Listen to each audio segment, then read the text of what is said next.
Bien, si me permiten, buenos días a todas y a todos. Es para mí un honor, a nombre del licenciado Miguel Ángel Ramírez Ponce, hacerles llegar un cordial saludo a todos los presentes. Pero de manera muy especial, saludar al doctor Gustavo Jaimes Vences, profesor e investigador del Colegio Mexiquense. Muchísimas gracias por su presencia, doctor. Y de manera también muy especial al doctor Raimundo Martínez García, que bueno, pues presidente del colegio y recientemente nombrado doctor. Felicidades, la verdad creo que hace un ratito que platicábamos, pues también con una amplia trayectoria y sin duda estamos que estará usted haciendo un gran trabajo al frente del Colegio Mexiquense. Sea usted bienvenido y reciba un saludo muy cordial de parte de nuestro presidente municipal. Muchísimas gracias, doctor. Y quiero también aprovechar para agradecer y reconocer el trabajo que viene realizando el doctor Claudio Barrera Gutiérrez, nuestro cronista municipal, que de alguna manera ya han sido varias las actividades que ha venido realizando aquí en nuestro municipio, de la cual, bueno, pues nos sentimos también muy orgullosos, doctor. Muchísimas gracias. Y de manera muy general a las escuelas que hoy participan, que hoy están aquí presentes, muchísimas gracias a los jóvenes, a las señoritas y sobre todo también a los directivos, muchísimas gracias. Quiero también reconocer el trabajo que ha realizado nuestro director de educación, licenciado Iván, muchísimas gracias también por todo ese apoyo, por todo ese respaldo y sobre todo en estas mesas itinerantes que serán de mucha ayuda para los estudiantes, que tal vez de manera muy general tenemos algún bosquejo de nuestro municipio, pero hoy creo que va a ser de mucha relevancia lo que aquí se estará comentando en esta mesa itinerante. Entonces, nuevamente, reciban un cordial saludo de parte de nuestro presidente municipal y sean todas y todos bienvenidos. Enhorabuena, muchísimas gracias. Gracias. Pues saludo al licenciado Ángel Valdés Ramírez, secretario del Ayuntamiento y representante del licenciado Miguel Ángel Ramírez Ponce, presidente municipal de Lerma. Por favor, hágale llegar también un saludo del Colegio Mexiquense. Gracias por recibirnos en este municipio. Buenos días a todo el público joven que nos acompaña. Lerma tiene muy antiguas raíces históricas y un gran protagonismo en el presente por su importancia económica y cultural. Brevemente, quiero compartirles qué es el Colegio Mexiquense. Somos una institución de carácter público de todos los mexiquenses, creada en 1986 para investigar mediante las disciplinas científicas y humanísticas el devenir histórico y los problemas contemporáneos del Estado de México y de nuestro país. La investigación es nuestra actividad central, pero también lo es la comunicación de esos conocimientos a la sociedad, pues nuestra convicción es que el saber que no se comparte no trasciende y no da frutos. Por eso el colegio hace una tarea permanente de transmisión de esos conocimientos al resto de la sociedad. Lo hacen nuestros investigadores formando en nuestros programas de posgrado a jóvenes científicos, facilitando los análisis de las investigaciones a la gente que participa en la toma de decisiones, publicando libros y revistas, así como atractivos contenidos audiovisuales en nuestra página web y nuestras redes sociales. Ojalá que los puedan revisar, si nos googlean, ahí encontrarán un acervo muy importante sobre la historia y la cultura del Estado de México. La divulgación del saber dirigida a amplios sectores de la población la hemos realizado también mediante conferencias, talleres, conversatorios, presentaciones de libro y por supuesto nuestras mesas itinerantes. Las mesas itinerantes, como la de hoy, reúnen a investigadores del colegio y de otras instituciones de educación superior con el propósito de acercar el resultado de sus estudios en el ámbito de la historia, la sociología, la arqueología, la economía y otras ciencias sociales, a la gente de los municipios del Estado de México. Por eso, cada ponente busca comunicar su mensaje de forma clara, breve y en un lenguaje comprensible para todos. Como verán en esta mesa, los temas son muy variados y detrás de cada una de las personas que expone está la curiosidad por esta tierra y su gente, así como mucho trabajo, horas de exploración en campo, de trabajo en los archivos y estudio en las bibliotecas. Antes de terminar, quiero hacer memoria de la maestra Rosaura Hernández Rodríguez, que es la persona que dio impulso a la idea de llevar a cabo en cada municipio del Estado de México las investigaciones de los académicos y estudiantes, para que estas investigaciones no se quedaran solo en un libro, un informe o una tesis que muchas veces difícilmente puede uno tener acceso. Ella coordinó entre 1987 y 2009 casi 100 mesas itinerantes, en las que conjuntó especialistas y le dio oportunidad a muchos jóvenes que ahora son consolidados investigadores, de presentar los resultados de sus primeros trabajos ante niños, jóvenes y adultos de alrededor de 70 municipios de nuestra entidad. La maestra Rosaura logró esto gracias a su gran calidad académica, su trabajo incansable, vocación de servicio y su optimista manera de ser. Posteriormente, los investigadores del colegio hemos continuado su esfuerzo teniéndola siempre como referente. Reitero el agradecimiento del Colegio Mexiquense a las autoridades del municipio de Lerma por facilitarnos este espléndido espacio y colaborar en esta actividad al servicio de su población.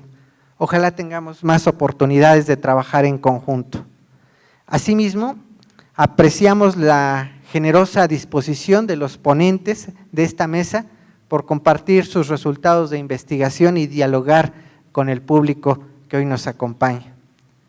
Finalmente, expreso mi reconocimiento al apoyo del doctor Claudio Barrera Gutiérrez, cronista municipal de Lerma y estimado colega, cuyo trabajo y entusiasmo como cocoordinador de la mesa ha sido imprescindible. Espero que disfruten de cada uno de los trabajos que hoy se presentarán.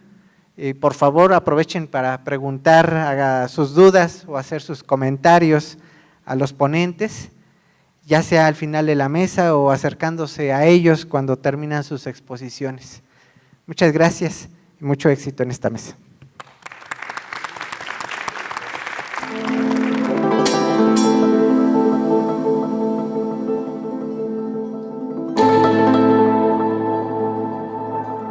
Darle celeridad a estas charlas, pues voy a hacer una muy breve presentación de los ponentes con su adscripción institucional. La doctora Yoko es investigadora especial del Colegio Mexiquense, mientras que el doctor Rubén Nieto Hernández es profesor investigador de tiempo completo del Centro Universitario UAM Tenancingo. Bienvenidos, doy la palabra.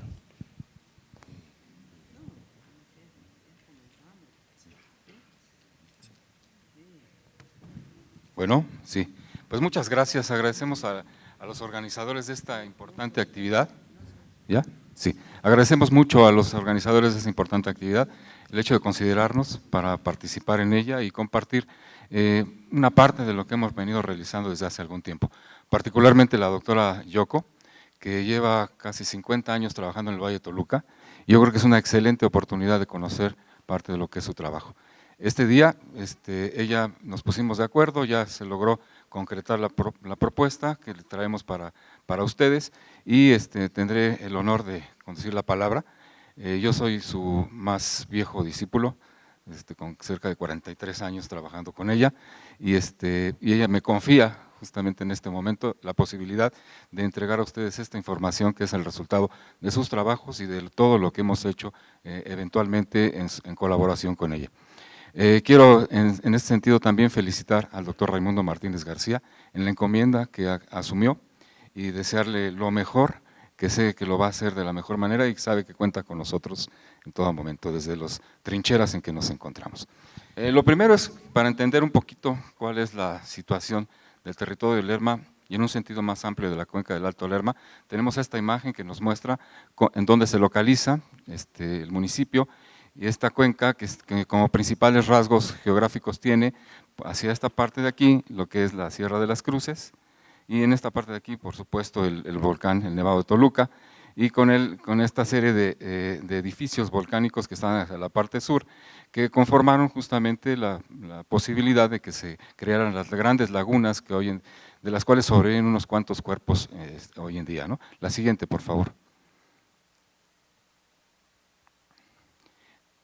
El origen tiene que ver con procesos geológicos que configuraron una región en donde las primeras poblaciones que llegaron hace aproximadamente 3.500 años tuvieron que adaptarse y fundamentalmente enfrentar muchos de los procesos cambios climáticos que afectaron justamente su desarrollo. De hecho, ahorita lo estamos viviendo con esta problemática de las heladas y las nevadas y la falta de agua también, ¿no?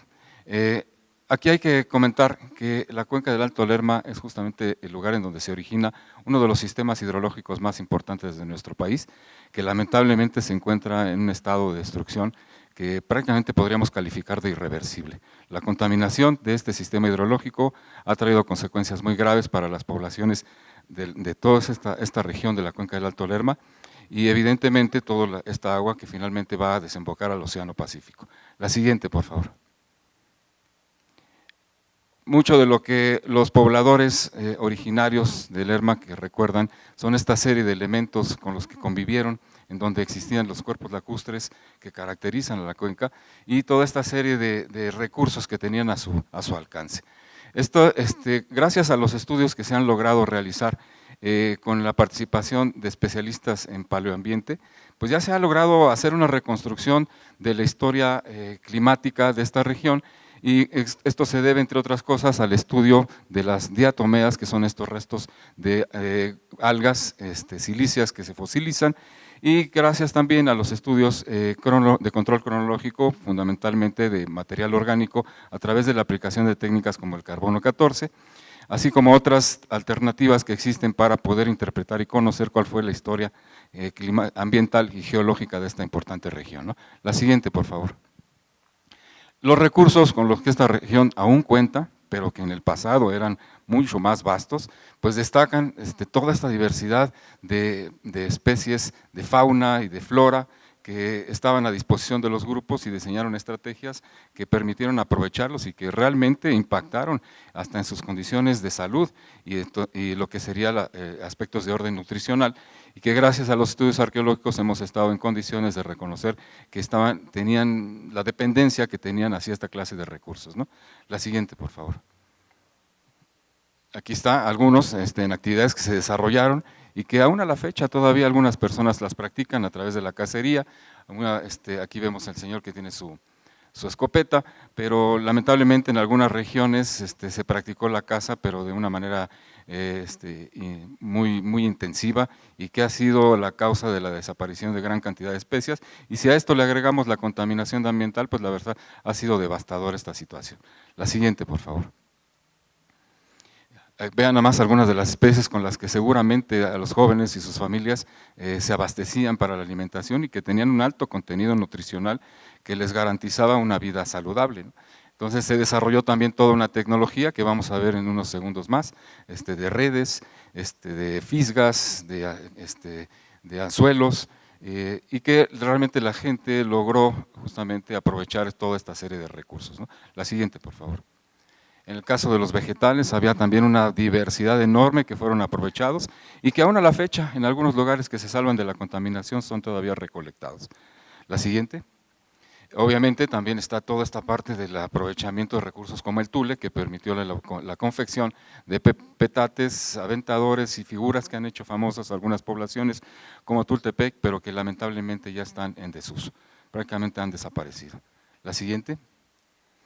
Muchas de estas materias primas también se aprovecharon para el diseño de las casas habitación, de las cuales hay evidencias de la construcción en algunos sectores cercanos a la zona lacustre, y que nos permiten entender cómo se organizaba la vida cotidiana, cómo lograban sobrevivir y de qué clase de recursos ellos aprovechaban para poder construir sus casas y otra serie de espacios que resultaron fundamentales. Por ejemplo, el famoso bajareque, que era esta estrategia, esta técnica constructiva que se utilizaba con una serie como de postes a los cuales a cierta clase de ramas flexibles se podían trenzar, y muchas veces estos eran aplanados con lodos para conformar paredes que resultaban realmente eficientes, ¿no? La siguiente, por favor. En este medio lacustre, bueno, gracias a los estudios de macrorestos botánicos, hay la posibilidad de entender cómo vivía la gente, qué clase de productos consumían de manera cotidiana, ¿no? Toda esta diversidad de plantas pues condujo, entre otras cosas, a un proceso de adaptación que tuvo como punto de partida aproximadamente el año 1500 a.C. y de ahí nunca más se detuvo. El poblamiento comenzó en esta fecha que estoy señalando hasta el presente. La siguiente, por favor. Obviamente se desarrolló también toda una tecnología enfocada a la navegación en los cuerpos lacustres y que todavía sobrevivió hasta hace poco tiempo, lamentablemente con la desecación de las lagunas que la doctora Gloria Camacho justamente nos va a presentar, pues estaremos en condiciones de ver qué es lo que se perdió. Y se han hecho estudios por parte de la doctora Yoko y algunos colaboradores sobre lo que fue estas tecnologías dirigidas a la creación, a la elaboración de embarcaciones que atravesaban este mar, como lo llegan a ver algunas personas, para ir de una población a otra. Hemos platicado con la doctora Yoko el día de ayer y toda la semana para esta presentación, y hablamos de las rutas, de los caminos que seguían, y cómo en algunas fotografías que todavía ella conserva de la Secretaría de la Defensa y de TENAL, al parecer, todavía se ven hasta las rutas en los cuerpos lacustres que sobrevivían, las rutas que seguían todas estas embarcaciones. Era un medio muy eficiente, pero lamentablemente ya se perdió, todo esto ya quedó en el pasado, ¿no? La siguiente, por favor.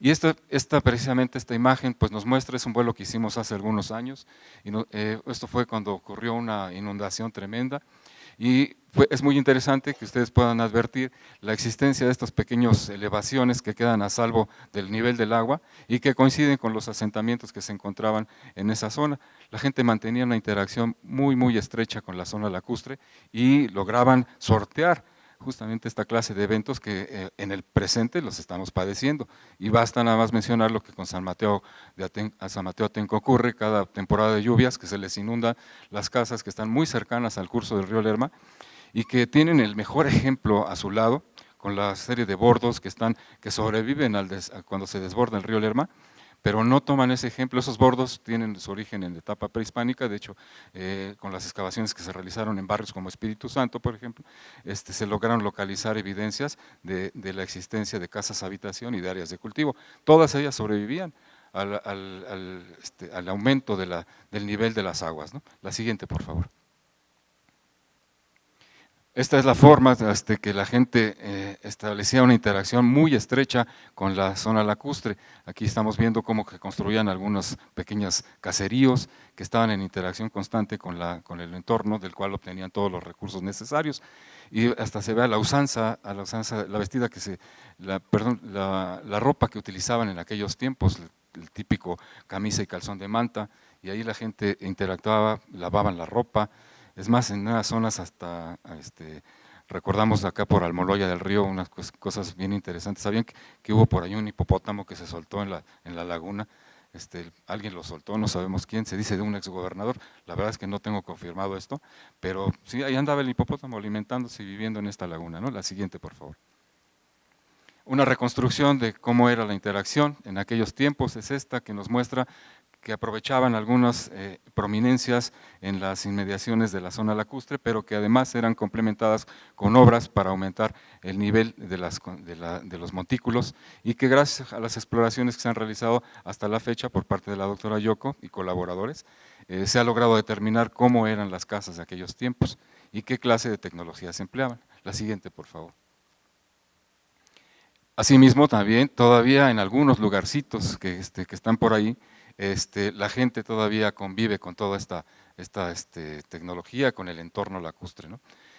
Yo traía muchas diapositivas, sobre todo de algunos de los sitios, trataré de mostrarles algunos de los más relevantes. Por favor, la siguiente diapositiva. Para quienes son de esta cabecera municipal, conocerán que hay algunos lugarcitos que guardan todavía información muy valiosa, como es esta Capilla de la Merced o el Calvario, que está entre los dos sentidos de la autopista que comunica Toluca con la Ciudad de México. Ahí hay evidencias de ocupación de finales del Clásico, Epiclásico, y también esta zona de aquí, aquí están mis alumnos, entre los cuales en ese momento me colaboraba conmigo el doctor Gustavo Jaimes, en un fraccionamiento al que se le dio la autorización de construir sobre un sitio arqueológico que el fraccionamiento se llama Tiré o Tirés. Yo lo protesté, lo denuncié, pero no funcionó. Entonces, lamentablemente se destruyeron evidencias de un sitio con ocupación del periodo epiclásico. Lo único que logramos recolectar fueron los materiales a nivel de superficie. La siguiente, por favor. ¿Y qué decir de San Pedro Tultepec? Que hoy en día lo vemos como una población que tiene una elevación muy singular, muy peculiar en todo este entorno, en donde funcionó como una especie de isla, pero que cuando bajaba el nivel de las aguas se convertía en una península. Esto tiene una ocupación del periodo epiclásico. Entonces yo quería mostrarles estas evidencias para que se dieran cuenta de lo que se tiene y que lamentablemente aquí no se pudo trabajar. La doctora Yoko comentaba que hubo limitaciones para poder intervenir en este sector, en donde hubieran valido la pena algunas exploraciones. La siguiente, para ver si ya cerramos, y algunos de los sitios como Santiago el Viejo, que seguramente algunos de ustedes conocerán, en donde se dice que estuvo antiguamente el pueblo de Santiago, Santiago Analco, y que después bajaron al nivel ya de la planicie del valle, ¿no? Entonces, nosotros lo registramos, ya está registrado ante el Instituto Nacional de Antropología como parte del proyecto, que en ese sentido tuve el privilegio de poner en marcha como continuidad a lo que la doctora ha venido realizando a lo largo de ya 50 años prácticamente. Creo que con la siguiente estaría yo cerrando. La siguiente, por favor. Y esta evidencia que ha estado saliendo en las publicaciones de internet y en los periódicos, de una exploración de una ciudad prehispánica que encontraron en Lerma. Bueno, había que evaluar justamente lo que es la clase de asentamiento que ahí se encuentra, pero un señalamiento muy importante, y por eso le puse ese círculo con una línea atravesada. Los únicos que pueden hacer exploraciones arqueológicas en este país y con autorización del del Instituto Nacional de Antropología a través de su Consejo de Arqueología, son arqueólogos que deben de contar necesariamente con título y cédula profesional y está respaldado por una institución de reconocido prestigio académico, como es la UAM. Nos hemos enterado que aquí se han estado en Lerma realizando, este es un regañito por supuesto, se han estado realizando intervenciones que no cuentan con estas autorizaciones. Eso es un delito que se castiga con prisión porque no tiene derecho a fianza. Entonces, para que se tenga cuidado con esto, porque es su pasado y nadie que no tenga la preparación y los conocimientos para realizar el rescate puede hacerlo. Por supuesto, cuentan con nuestro apoyo. El apoyo de la doctora Yoko, de un servidor a través de la UAM y del Instituto Nacional de Antropología e Historia. Yo creo que con esto daría por terminado, traía muchas más, pero yo creo que habrá otra ocasión en que con mucho gusto comparto el resto de la presentación. Muchas gracias. Muchas gracias, le agradecemos al doctor Rubén Nieto y a la doctora Yoko este bosquejo arqueológico muy acelerado. Doctora, ¿quiere hacer algún comentario? Bueno, así, ¿verdad? Bueno, como ustedes han visto, yo creo que todavía debemos de trabajar muchísimo en este municipio. Tenemos muy pequeños historias de este pueblo que seguramente ha tenido una importancia muy preponderante, dado que cruzando la Sierra de las Cruces es el primer pueblo, quizá junto con Ocoyoacac, es la que llegan al Valle de Toluca. Quizá los primeros colonizadores del Valle de Toluca también estaría en este pueblo. Desgraciadamente no tenemos muchísimas informaciones prehispánicos, excepto de lo que nosotros tuvimos hace 50 años, 1977. Esos son algunos sitios que hemos localizado en ese tiempo, que hoy en día ya está todavía aún menos. Se han desaparecido quizá 90% de patrimonios arqueológicos de pequeña escala.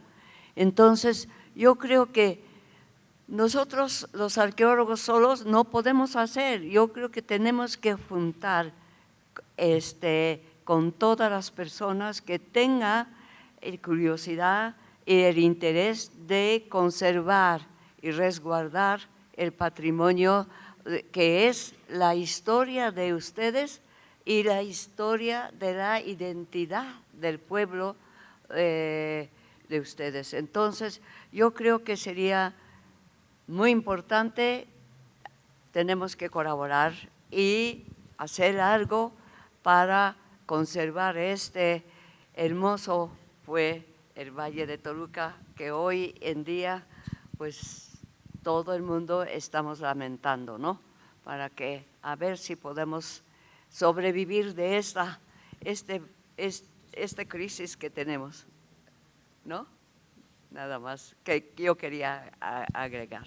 Le damos la más cordial bienvenida al licenciado Fermín Romero Alanís, quien está haciendo un posgrado en la Universidad Nacional Autónoma de México y quien nos hablará acerca de africanos y afrodescendientes, negros, mulatos, moriscos, lobos y coyotes en la jurisdicción de Santa Clara de Lerma, 1625-1725. Les voy a explicar un poco acerca de la integración y las relaciones sociales de los afrodescendientes, de los africanos que llegaron aquí en la época colonial, en el Valle de Toluca, no solamente aquí en Lerma, sino en varias partes de la Nueva España y en otros contextos. Bien, en este caso me voy a centrar aquí en la parroquia de Atarasquillo y la ciudad de Lerma, en donde principalmente abundan los datos, las fuentes que se consultaron para esta investigación.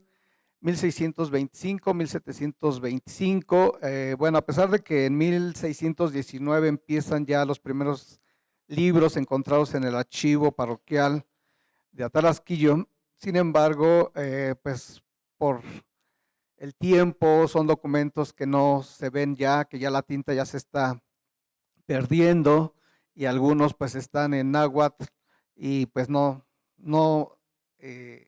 me es imposible leer esta lengua en náhuatl. Entonces empecé en 1625 cuando ya los documentos ya son más legibles, ya se pueden consultar y aparte pues ya están, ya se pueden leer. La siguiente, por favor. Bien, mi objetivo pues es analizar precisamente la integración y las relaciones sociales de africanos y afrodescendientes en esta área de Atarasquillo y la ciudad de Santa Clara de Lerma, principalmente a través de los libros de bautismos, de matrimonios y de funciones de 1625 a 1725.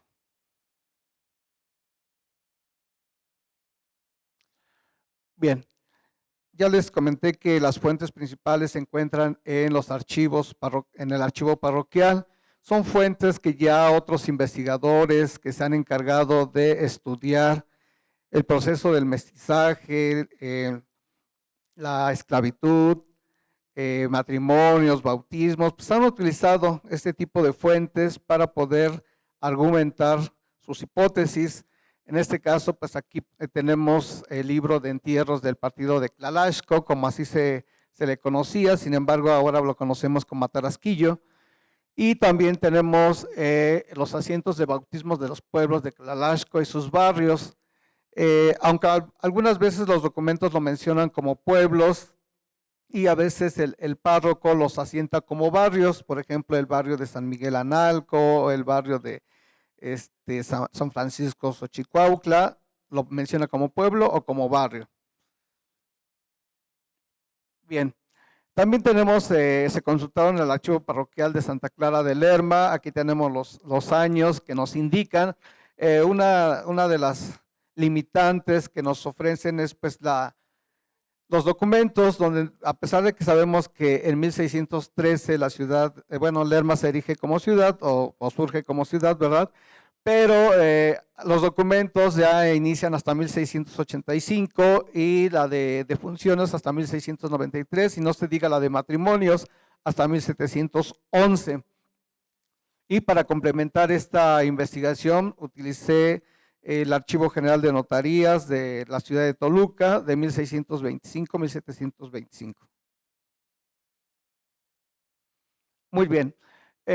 Tenemos aquí las parroquias que fueron ya conocidas en el siglo XVIII, sin embargo yo les comentaba que posiblemente en 1619, así lo indican el primer libro de matrimonios y de funciones, en 1619, el 15 de agosto, posiblemente es la fiesta de la Virgen de la Asunción de María. aunque algunos investigadores también han investigado el surgimiento como parroquia y lo indican que Huixtisilapan ya surge como parroquia entre 1550 y 1570, que tenía o administraba como administraba los sacramentos de los pueblos de Oxolotepec y el pueblo de Atarasquillo. Entonces, pues ahí posiblemente el siguiente ponente nos aclare un poquito más, que va a hablar sobre la administración y la organización eclesiástica de Atarasquillo. Y pues tenemos aquí los documentos, nos mencionan a 8 pueblos indígenas, ya les decía que se mencionan como pueblos o como barrios: San Francisco Xochicuautla, Santiago Analco, San Mateo, Santa María Tarasquillo. Una ciudad española, la ciudad de Lerma, 7 haciendas, la hacienda de San Nicolás Peralta, la hacienda de San Antonio Cocuapan, las más importantes en donde constantemente se bautizan y se casan gente de estas haciendas, principalmente indígenas, pero también encontramos afrodescendientes y algunos africanos. Tenemos 17 ranchos, una estancia, las estancias de ganado principalmente, y una labor que se dedica a la agricultura.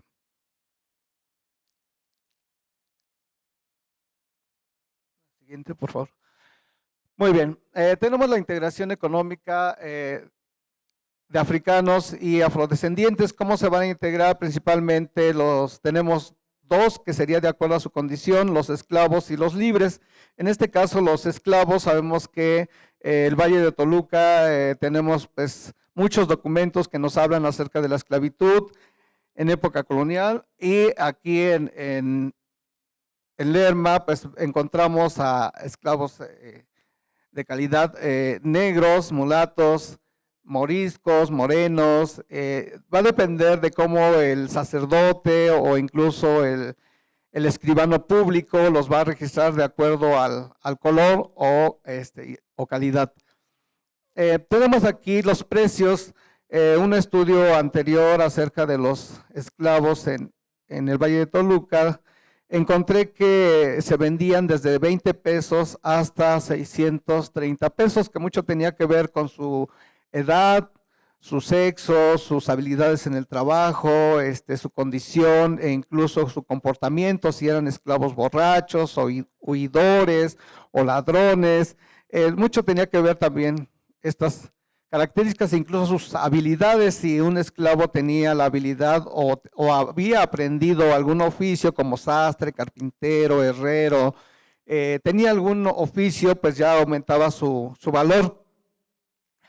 20 pesos, algunos dirán 20 pesos, ¿qué puedo comprar con 20 pesos? Pues la edad más pequeña de un esclavo pues se fue de 15 días de nacido, que fue vendido en 20 pesos, y bueno, dirán, ¿de qué provecho le va a sacar a un esclavito de 15 días de nacido? Posiblemente la persona que lo compró pues corría el riesgo a que falleciera el esclavo, que no ni siquiera llegara al año con un alto índice de mortandad infantil, posiblemente pues no sobrevivió. Pero pues sí tenemos aquí en Atarasquillo y Lerma esclavos vendidos entre 100 a 500 pesos.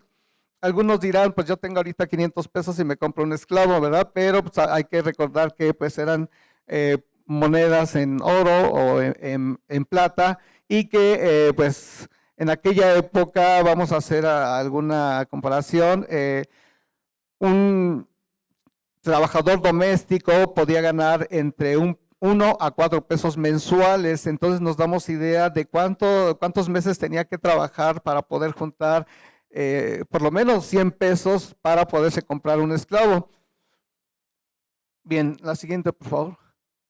Bien, estos como objetos económicos se podían donar, se podían comprar, se podían vender, e incluso se podían heredar o donar.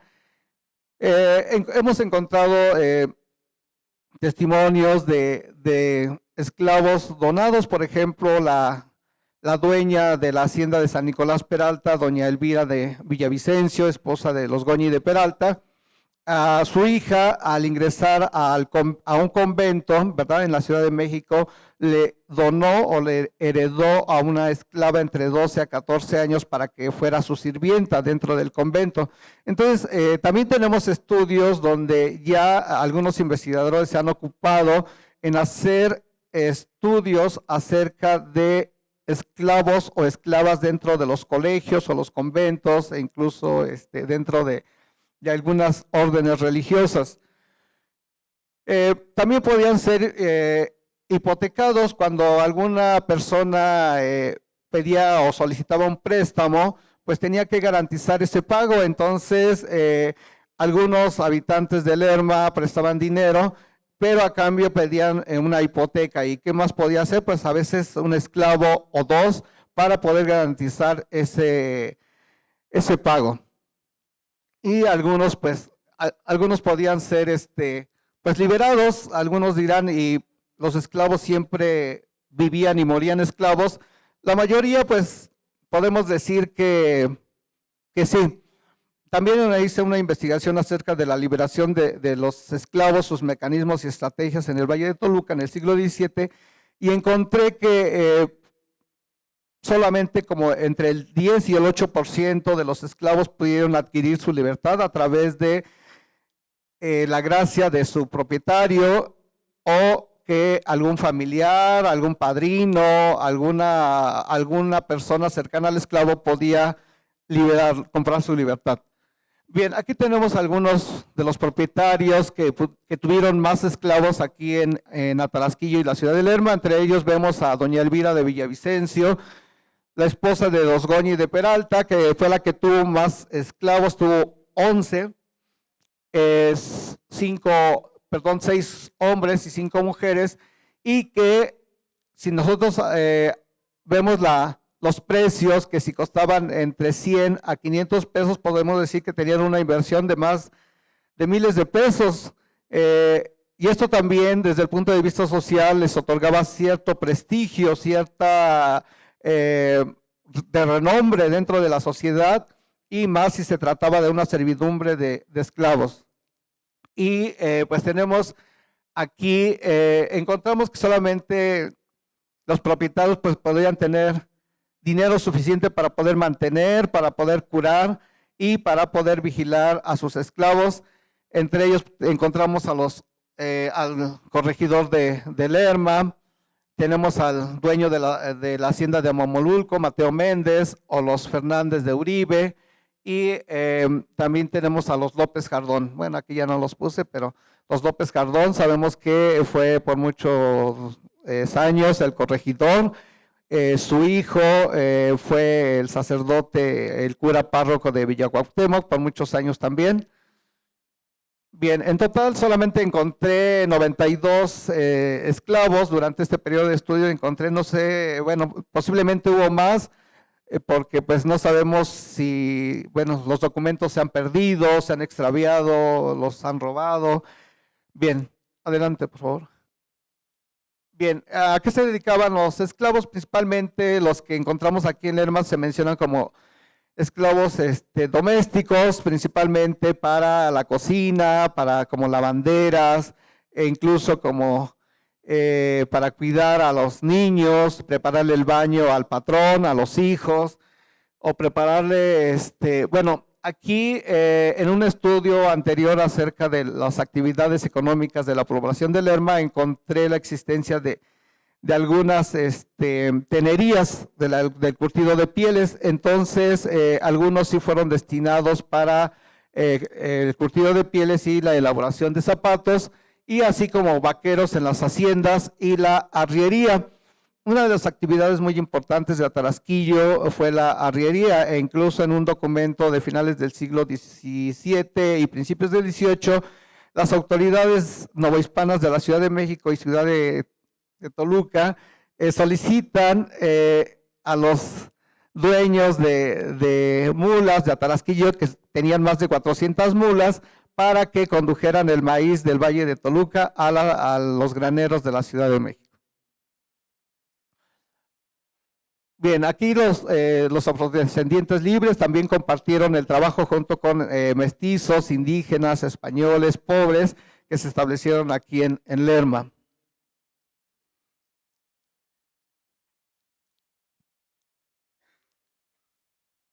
Y bueno, en la integración de bautizos, matrimonios y defunciones hemos encontrado el bautizo de varios niños.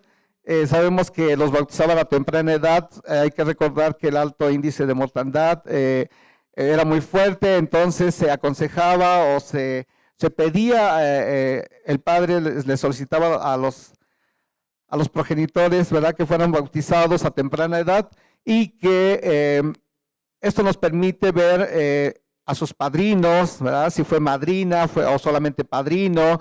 Igual la mayoría fueron españoles.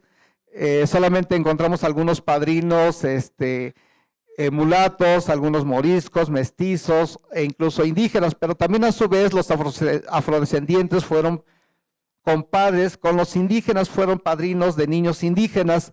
Entonces vemos cómo se relacionaron los afrodescendientes no solamente con su misma calidad, sino también con personas de distintas calidades. Bien, y a través de los matrimonios podemos conocer acerca de algunas genealogías. Aquí nos indican quiénes fueron sus padres, quiénes fueron los testigos, e incluso si le seguimos la pista por largo tiempo, nos puede ayudar a formar genealogías de personas afrodescendientes. Por su atención, muchas gracias. A continuación, vendrá a darnos la ponencia el maestro Ramiro González Cayetano, investigador del Colegio Mexiquense, que nos platicará acerca de la parroquia de Tlalasco, una aproximación a su organización eclesiástica del siglo XVII. Esta ponencia es resultado básicamente de dos aspectos interesantes. En primer lugar, de una discusión con la doctora María Teresa Jarquín sobre justamente la evangelización del Valle de Toluca. Ella es pionera en este sentido y aparte, pues también durante los trabajos que he realizado con la doctora Pilar y por supuesto en recientes fechas con la doctora Karen Nivet Mejía Torres, surge una pregunta muy interesante. La evangelización del Valle de Toluca. Si ustedes no mal recuerdan, y espero no equivocarme, estamos celebrando en este año pues, los 500 años de la llamada conquista espiritual, como la denomina Robert Ricard. Entonces, en ese tenor, pues haciendo un análisis, resulta que el centro del Valle de Toluca fue evangelizado por los franciscanos, como lo ha señalado la doctora María Teresa Jarquín. Pero, ¿qué pasa con los pueblos del norte? ¿Qué pasa con la serranía de las Cruces? ¿Qué pasa con la zona sur del Valle de Toluca? Ellos no fueron evangelizados.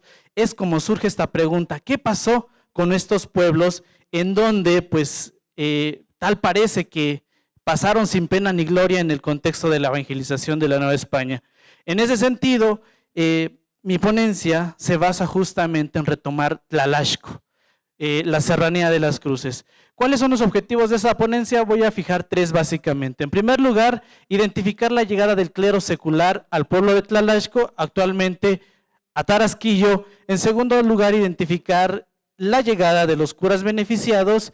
Y en tercer lugar, analizar la visita del arzobispo de México, Francisco de Aguiar y Seijas, en 1865. Tienen objetivos muy particulares estas visitas y nos van a ayudar a explicar y entender qué pasa con esta zona. En primer lugar, en los antecedentes debemos de entender que entre 1520 y 1550, la orden franciscana ha tenido una fuerte presencia en 4 pueblos importantes del Valle de Toluca, principalmente Toluca, Metepec, Sinacantepec y Calimaya. Son la punta de lanza para la evangelización, pero en ese contexto, durante la administración del primer arzobispo Zumárraga y posteriormente Montúfar, viene un pleito muy grande. ¿Cómo dividirnos la feligresía? ¿Qué parte de la feligresía no ha sido evangelizada? En este sentido, Montúfar les presentó su imagen. Este segundo arzobispo sostiene y señala que es necesario que el clero secular, es decir, los curas párrocos, también entren en la labor de evangelización. Con Montúfar se van a establecer particularmente la parroquia de Tenango del Valle, Huitzicilapan en 1559 y Atlapulco en 1560. ¿Por qué es importante señalar Huitzicilapan y Atlapulco? Porque Huitzicilapan va a evangelizar la zona norte justamente de lo que actualmente vamos a conocer como el distrito de Lerma, y Atlapulco va a evangelizar la ciudad de Lerma. Pasemos en este sentido que en primer lugar, hasta 1574 van a aparecer curas de encomienda. ¿Qué son estos curas de encomienda? En ausencia de un clero secular establecido, fijo, señala en primer lugar, no tenemos curas suficientes, hay que encomendar a estos curas a que vayan a estos pueblos a evangelizar por tiempos determinados, cada 4 meses. El cura designado para Huitzicilapan va a visitar la zona cada 4 meses. En esos 4 meses se va a encargar, en primer lugar, de convertir, evangelizar y adoctrinar. Estos curas de encomienda no están obligados a permanecer en la parroquia. Ellos nada más pueden, y si así lo gustan, quedarse 1 año a lo mucho y posteriormente regresar a la Ciudad de México. Todos esos curas de encomienda van a llegar a la Ciudad de México y la otra parte van a ser financiados específicamente por la corona y los encomenderos. Todavía aquí no entra el pueblo de indios a jugar un rol interesante, como veremos después. Siguiente, por favor. Les ofrezco justamente cómo se van a establecer y fundar estos curatos seculares, estos curas párrocos, cómo van a llegar. En primer lugar vamos a tener la fundación de Jiquipilco en 1531, Sinacantepec en 1550, pero va a pasar a manos del clero secular en el 63 hasta 1570, Ixtlahuaca en 1569, clero secular, Atlacomulco en 1569, Tlalchichilpa también en 1569, Jalatlaco en 1528, 1548, Atlapulco en 1560, y les decía yo muy particularmente fijar nuestra atención en Atlapulco, 1560, y Huitzicilapan, 1559. Es justamente las dos parroquias que nos van a interesar y las que se van a encargar de evangelizar lo que va a ser esta zona de Lerma. Siguiente, por favor. Les decía en su momento cómo se van a establecer.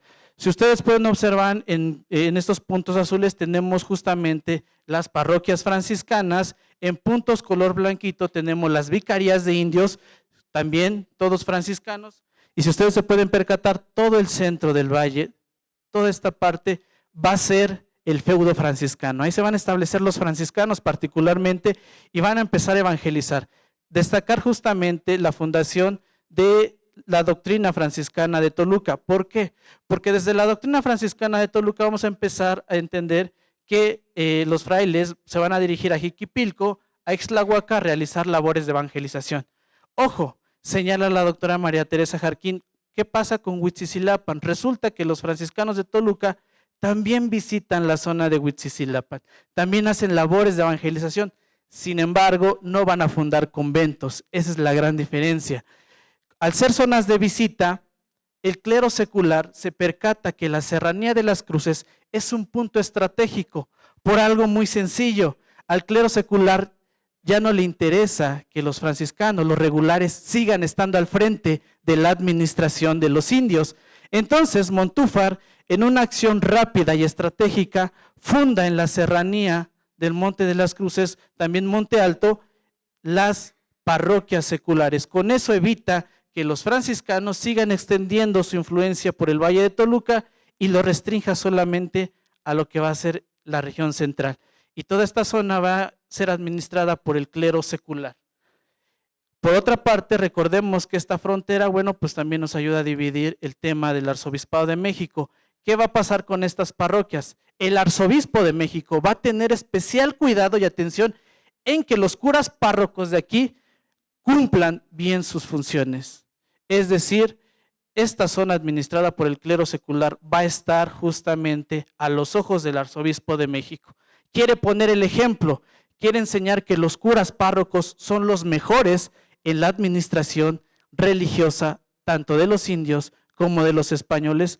Por eso, a lo largo de, cada año va a empezar a mandar visitadores. Siguiente, por favor. Tenemos la fundación de la parroquia de Huitzicilapan, es la más importante para la zona y es la punta de lanza justamente de la evangelización de lo que va a ser Lerma. La parroquia justamente de Huitzicilapan se funda en 1569 y la va a erigir el arzobispo Montúfar. ¿Qué va a pasar con esta parroquia? Bueno, la parroquia se va a conformar o es una parroquia de cabecera múltiple porque va a agrupar diferentes cabeceras de indios. Tenemos justamente Huitzicilapan, Tlalashco, Xochicuautla, Otzolotepet, Jilotzingo, Mimiapan, van a ser los que van a formar esta cabecera de justamente parroquia múltiple. ¿Cuál va a ser la cabecera parroquial? Huitzicilapan. 1559 Huitzicilapan se va a convertir justamente en la cabecera, en la sede justamente del cura secular y tenemos justamente que también va a tener 5 barrios. ¿Cuáles van a ser las cabeceras de visita? Tenemos Santa María Tlalashco, que en este momento va a formar parte ya de la administración de la corona, San Francisco Xochicuautla, encomendada a Juan Enríquez, hijo del conquistador Francisco Rodríguez Magarino. Tenemos a San Bartolomé Otzolotepec, que va a incluir las cabeceras de Jilotzingo y de Mimiapan. A partir justamente de esta cabecera tenemos la administración del norte de Lerma. Siguiente, por favor. Pero en ese lapso, a finales, en el último cuarto del siglo XVI, vamos a encontrar 2 elementos que van a reconfigurar la administración eclesiástica de esta zona. En primer lugar, la epidemia de 1574, una epidemia que se va a convertir en una epidemia de Matlazáhuatl que se va a combinar con tifos y viruela. Va a diezmar a la población y le va a pegar muy fuerte, perdón la expresión, a Huitzicilapan. Huitzicilapan va a ser de los pueblos mayormente afectados. Dado que la población desciende drásticamente, se decide que la cabecera parroquial se pase a Otzolotepec en 1575. A eso hay que agregarle el segundo programa de congregaciones. Estas nuevas congregaciones van a modificar justamente el padrón de asentamiento y con ello una nueva reestructuración de la distribución parroquial. Siguiente, por favor. En ese mismo año de 1575 ocurre algo interesante. Hay una ruptura, hay un punto de quiebre. La corona señala que atrás ha quedado la evangelización de los frailes, del clero regular. Dice, ahora hay que empezar con la instauración de una iglesia parroquial, es decir, del arzobispado de México en plena forma y funcionamiento. ¿Qué pasa en este sentido?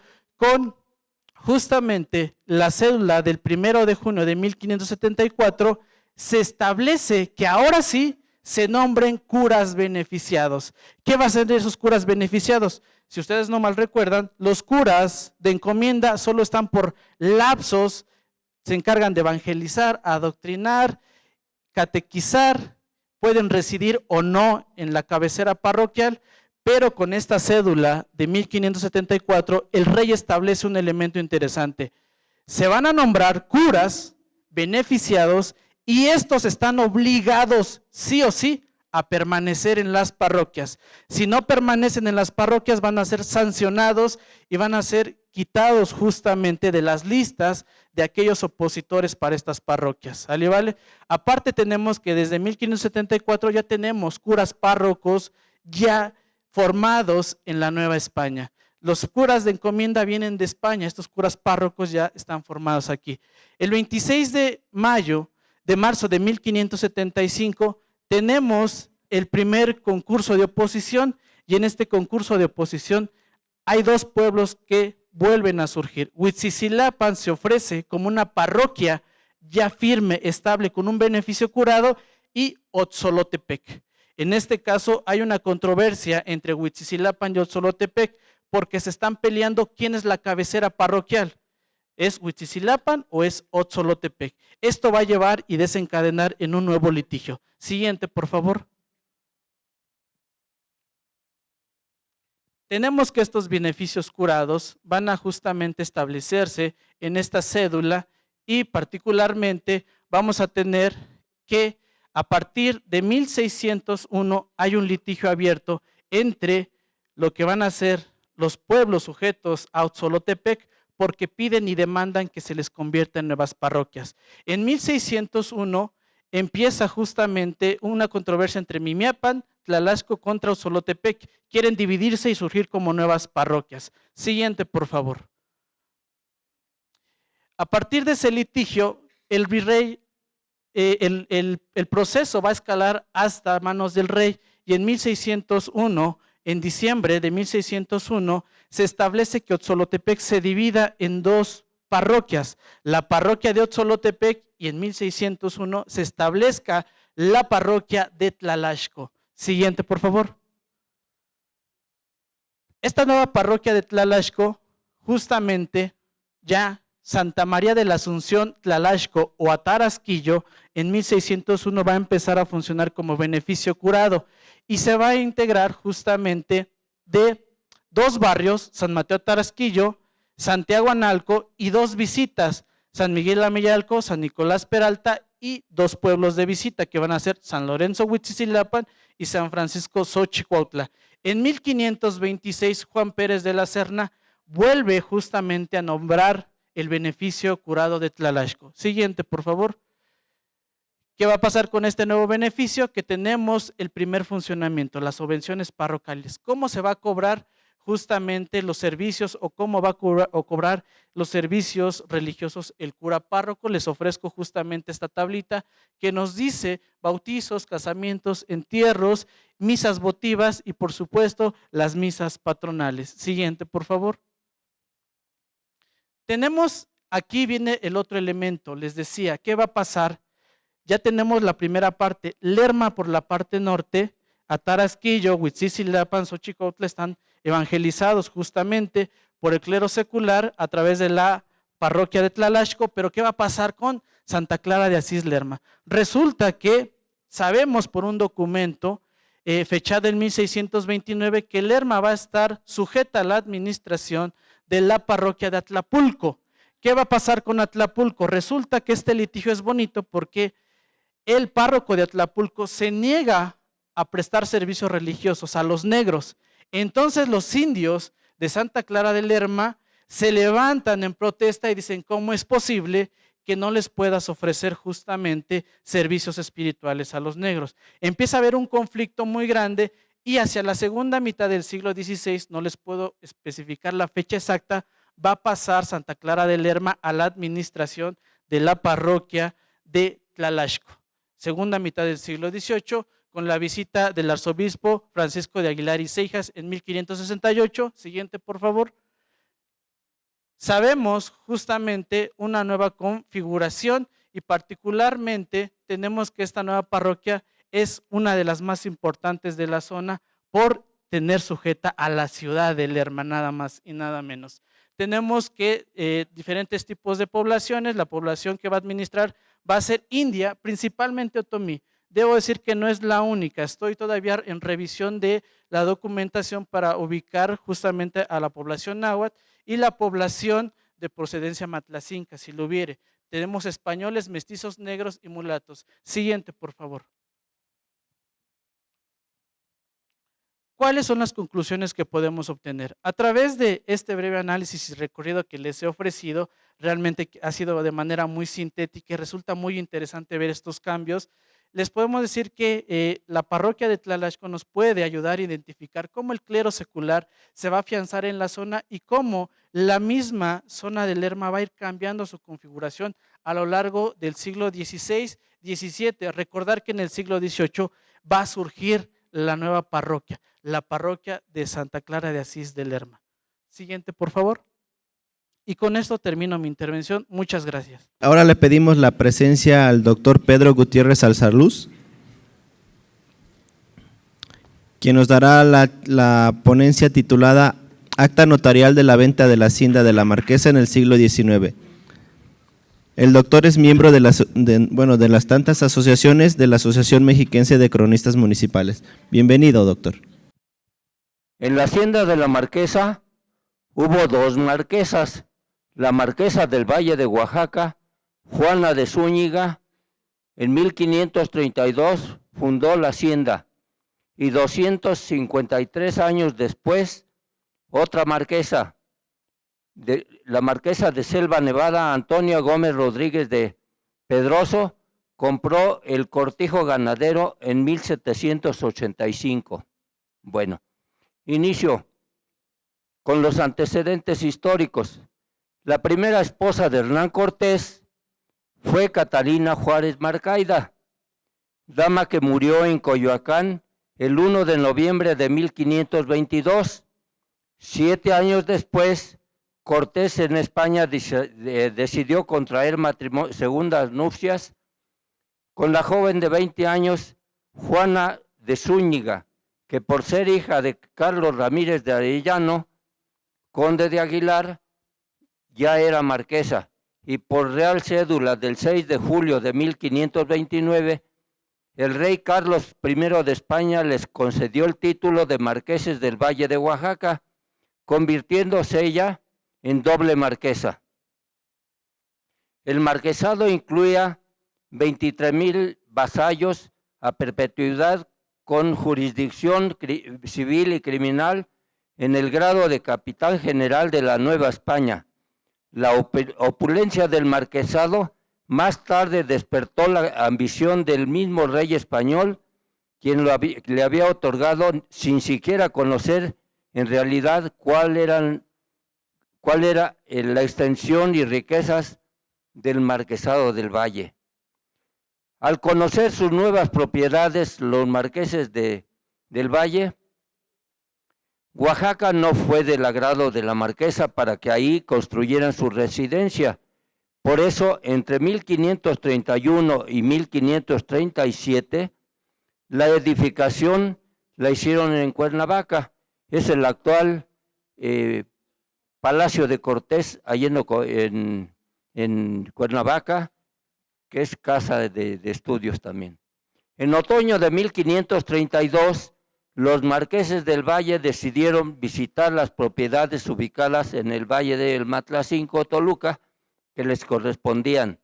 En su viaje por el Camino Real México-Toluca, en el puerto alto de Cuautlalpan, serranía del altiplano que separa los valles de México y Toluca, detuvieron su marcha porque le llamó la atención a Hernán Cortés la gran cantidad de montones de tierra que cubrían restos mortuorios de personas que habían perecido en esos sitios por manos de asaltantes que pululaban en el lugar.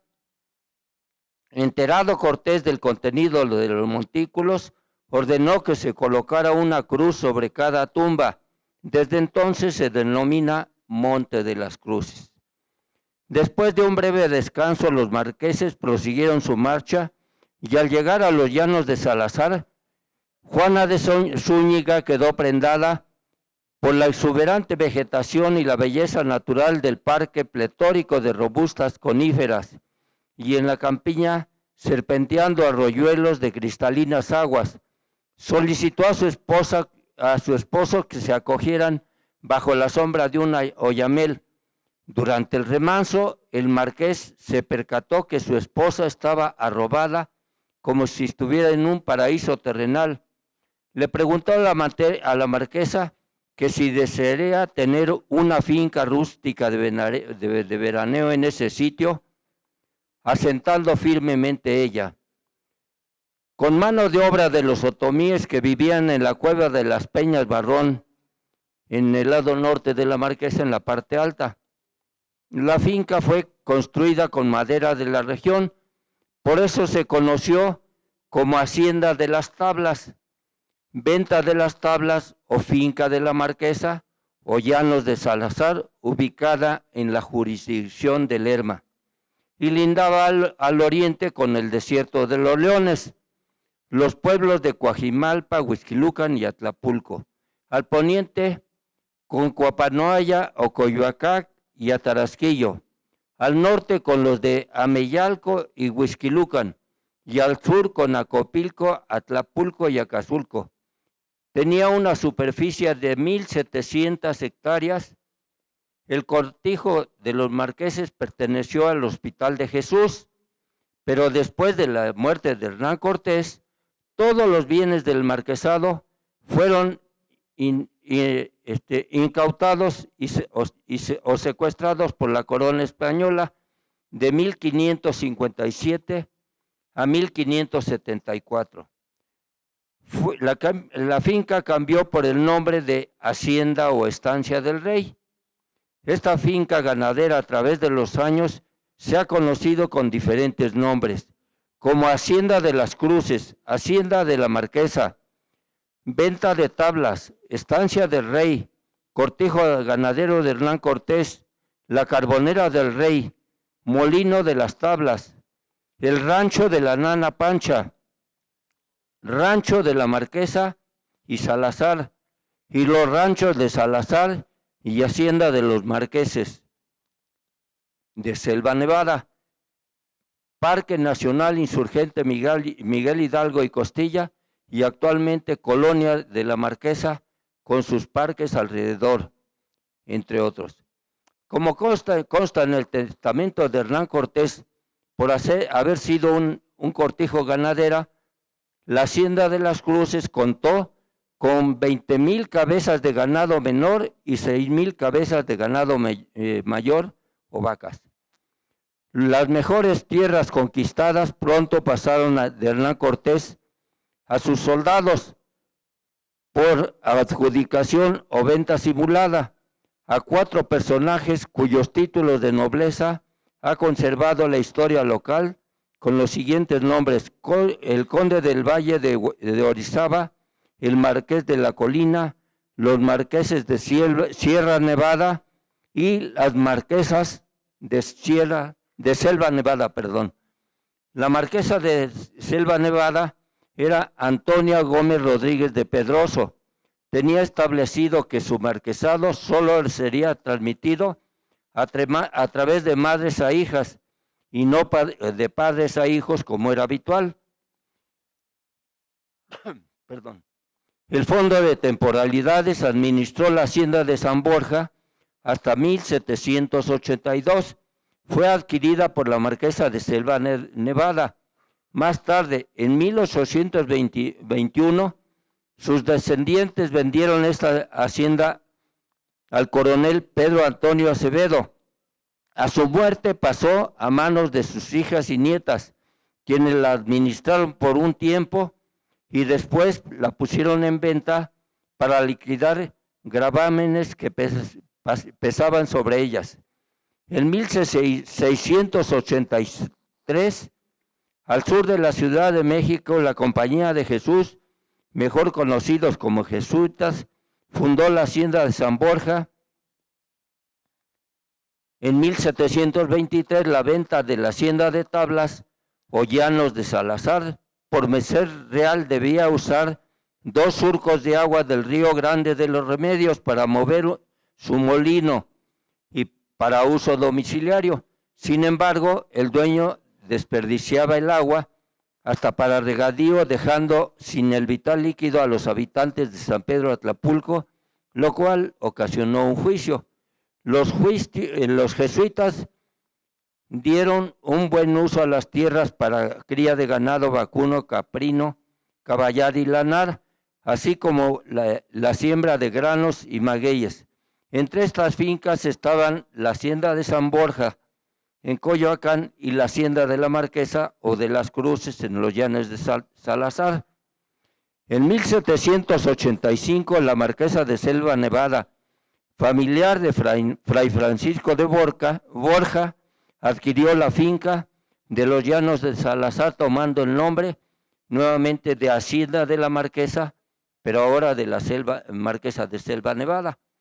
En 1793, la Marquesa de Selva Nevada presentó una denuncia por prejuicio de sus bienes contra los ingenieros encargados de la construcción del Camino México-Toluca, quejándose de ser víctima de destrozos en sus propiedades por parte de los ingenieros sin haber contado con el permiso, por lo cual propuso una demanda. En 1821, sus descendientes vendieron la hacienda de San Borja al coronel Pedro Antonio Acevedo Con su muerte pasó a manos de sus hijas y nietas, quienes la administraron por un tiempo. Después la pusieron en venta para pagar deudas contraídas.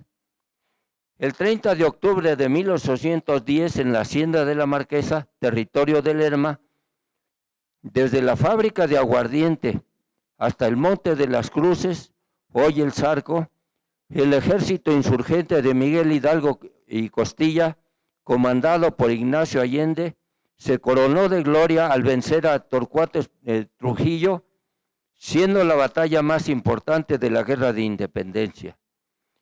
Entre 1850 y 1860 se estableció en los llanos de Salazar la primera fábrica de vidrio soplado comercial de América Latina, productora de botellas para envasar bebidas. En esa época Toluca era famosa en producción de cerveza y también le produjo las botellas para embotellar ese líquido. El 15 de junio de 1861, en el paraje de la Cima de los Llanos de Salazar, durante la Guerra de Reforma contra el conservador Leonardo Márquez, fue emboscado, herido mortalmente y después rematado a sablazos el general Juarista Santos Degollado. Posteriormente, por los mismos motivos, el 23 del mismo mes, una semana después, en otro paraje, frente al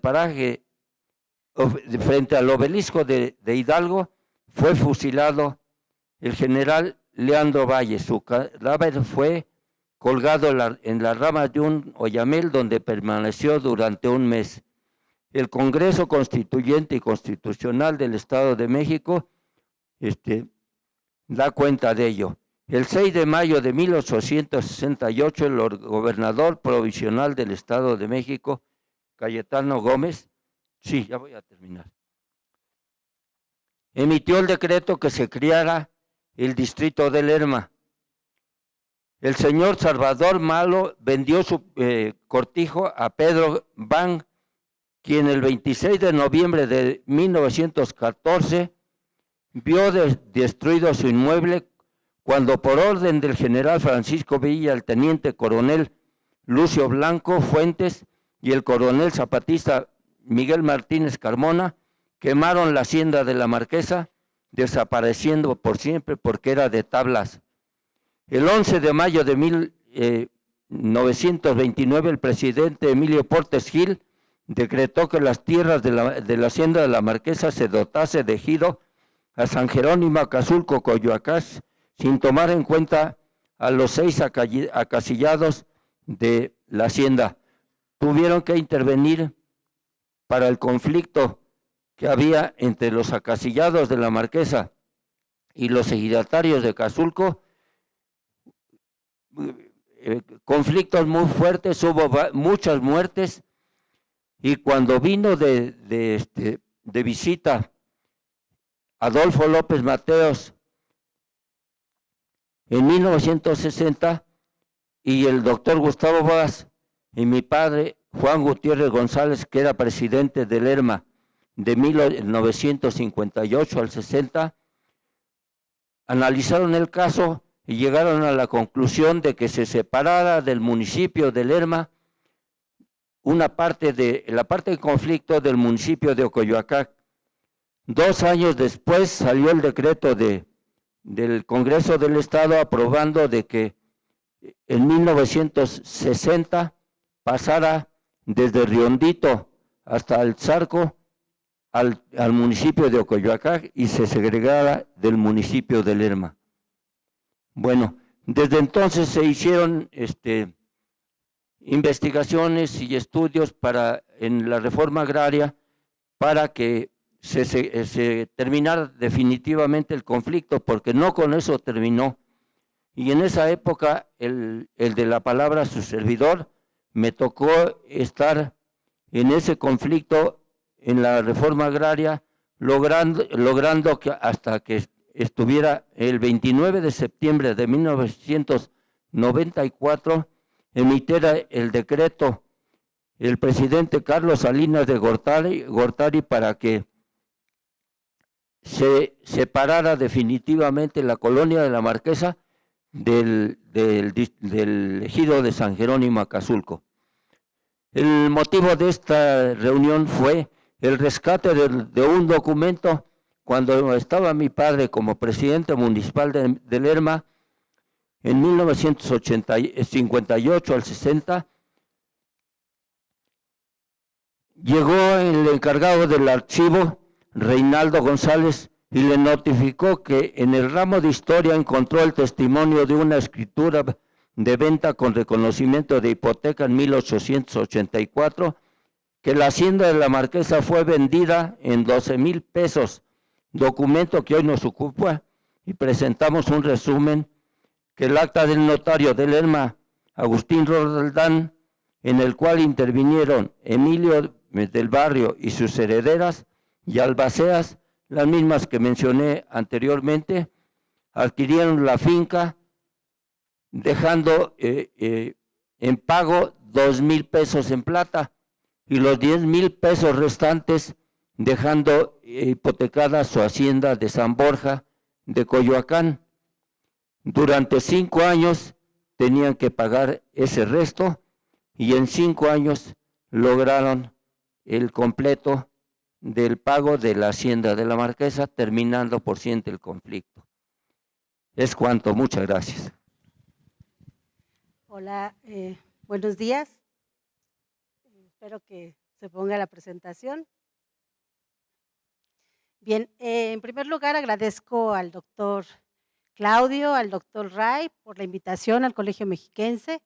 Es para mí un placer venir a platicar, ya que traía preparado un escrito, pero creo que no lo voy a leer porque vienen muchos estudiantes y de repente ya están cansados de estar escuchando.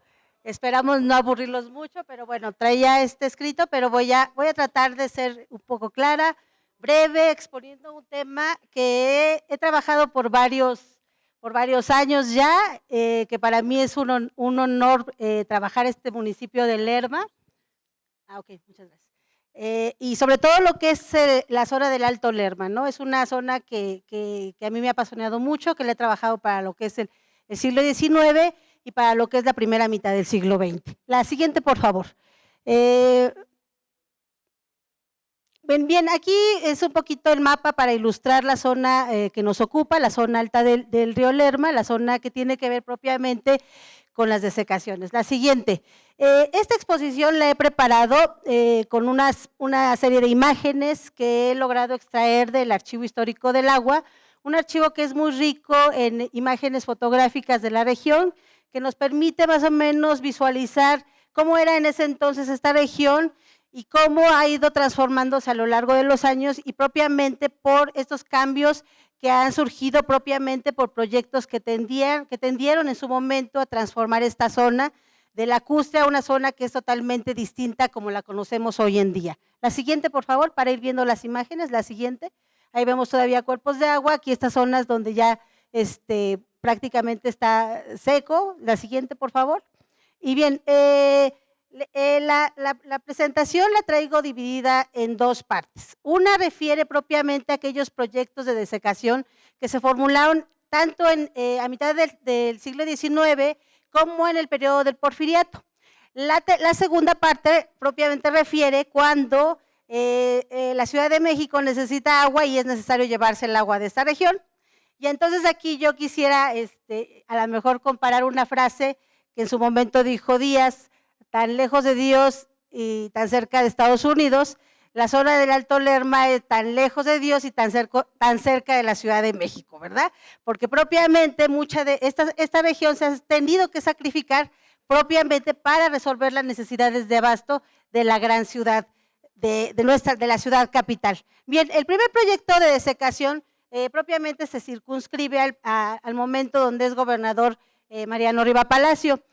Nosotros y ustedes jovencitos de secundaria, me parece, prepa, siempre conocemos o tenemos más o nos hacen referencia más a la figura de Benito Juárez o a la figura de Porfirio Díaz, pero propiamente conocemos muy poco a aquellos actores que son propiamente gobernadores de nuestra entidad. En este caso, el gobernador de nuestra entidad, en ese momento de las grandes reformas liberales que impulsaron los liberales en la segunda mitad del siglo XIX, pues era Mariano Riva Palacio. Riva Palacio, junto con, en su momento, a finales del XIX, proyectaron propiamente desecar estas lagunas del Alto Lerma. La idea era evitar o estar en contra precisamente de los miasmas que generaban las lagunas, que era un poco el discurso oficial, y tanto más fue promover el desarrollo de la agricultura y además promover una de las cuestiones que básicamente era central dentro del proyecto de los reformistas de la segunda mitad del siglo XIX, que era crear pequeños propietarios particulares. La siguiente, por favor. Evidentemente este proyecto de crear pequeños propietarios individuales no estaba o no compaginaba propiamente con las tendencias corporativas que tenían muchos de los pueblos que se ubicaban en esta región. Como ustedes pueden ver y como ya lo han expuesto los que me han antecedido, pues tenemos muchos pueblos en esta zona. Los pueblos que son sujetos propiamente al Lerma, como son Huitzilapan, como es Atarasquillo y como todos estos pueblos, ¿no? Que propiamente tenían una visión más corporativa de sus bienes, y dentro de esos bienes propiamente están las lagunas de esta zona. La siguiente, ahí la diapositiva que está ahí, bueno, es un libro que es de reciente publicación y que tiene que ver propiamente con estudios que refieren a los sistemas de propiedad y de cómo han sido estudiados a lo largo de sobre todo, el siglo XXI. Bien, la siguiente, por favor. Aquí les traigo un poco un mapa que quizás no se ve muy bien, pero es el mapa que refiere propiamente a la zona del Alto Lerma. Aquí están los cuerpos de agua de la zona en la segunda mitad del siglo XIX, y fue un proyecto realizado por el ingeniero Francisco de Garay. La siguiente, por favor. Vale la pena resaltar que este proyecto de la segunda mitad del siglo XIX, promovido por Mariano Riva Palacio, liberal, moderado, por así decirlo, no tuvo éxito dada un poco la presencia muy activa, muy comprometida y consciente de los pueblos que se ubicaban en la zona del Alto Lerma. Básicamente ese proyecto recibe un poco la resistencia, por así decir, pasiva, ante un proyecto que de alguna manera iba a cambiar las actividades cotidianas de las que eran parte fundamental de subsistencia de estos pueblos. La siguiente, por favor. Bien, la siguiente, porque eso hace todavía referencia un poco a lo que les he estado comentando. Bien, como aquí podemos notar, mucho del discurso oficial que se planteó en este momento de los reformistas liberales era que estas lagunas propiamente no dejaban nada a los ingresos o no dejaban nada a las sociedades que habitaban estas poblaciones. Sin embargo, esa era parte del discurso oficial. Otra era la realidad que vivían propiamente los vecinos de estos pueblos. Incluso uno podría decir que en algunas zonas todavía están presentes algunas actividades vinculadas propiamente a actividades lacustres. La siguiente, por favor. Bien, este es el segundo momento que yo he ubicado con respecto a la desecación de las lagunas y corresponde propiamente al porfiriato. Como yo les decía, nosotros conocemos mucho todo lo que se ha dicho de Porfirio Díaz, de la modernización, y se conoce sobre todo esa política a nivel nacional, pero poco conocemos qué es lo que pasa en las realidades locales. Entonces, propiamente seguir este proyecto en lo que ocurre en la zona del Alto Lerma nos deja ver el actuar propiamente de estos proyectos que tienden a cambiar la vida de los pueblos. Entonces, este segundo momento corresponde a dos personajes, Gumersindo Enríquez y otro personaje también que hacen solicitudes para llevar a cabo el proyecto de desecación. Aquí el cambio en materia del porfiriato tiene que ver mucho con el asunto de fomentar una agricultura de corte más comercial, así como de una modernización en el campo de la zona. La siguiente, por favor. Este es un mapa de 1910, también localizado en el Archivo Histórico del Agua, que nos permite propiamente ver la complejidad de la región, ¿no? En este sentido, por ejemplo, a mí me ha interesado mucho ver en la zona, pues, la diversidad de pisos ecológicos. Como ustedes pueden ver, pues tenemos, ¿cuál me dijo que era? tenemos lo que es la parte de laguna y tenemos todo lo que es la zona de montaña en esta región. Eso nos ayuda a entender mucho la complejidad y mucho el vínculo de los pueblos con los recursos naturales, los recursos de laguna y los recursos de montaña.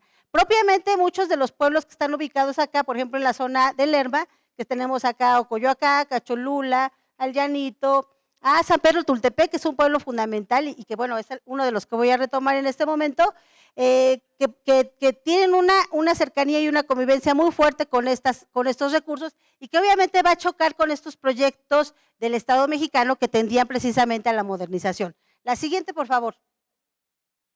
Bien, en este momento del proyecto porfiriano ya no es solo la atención que se podía tener con todos los propietarios o con todos los que usufructaban las lagunas. La siguiente, por favor.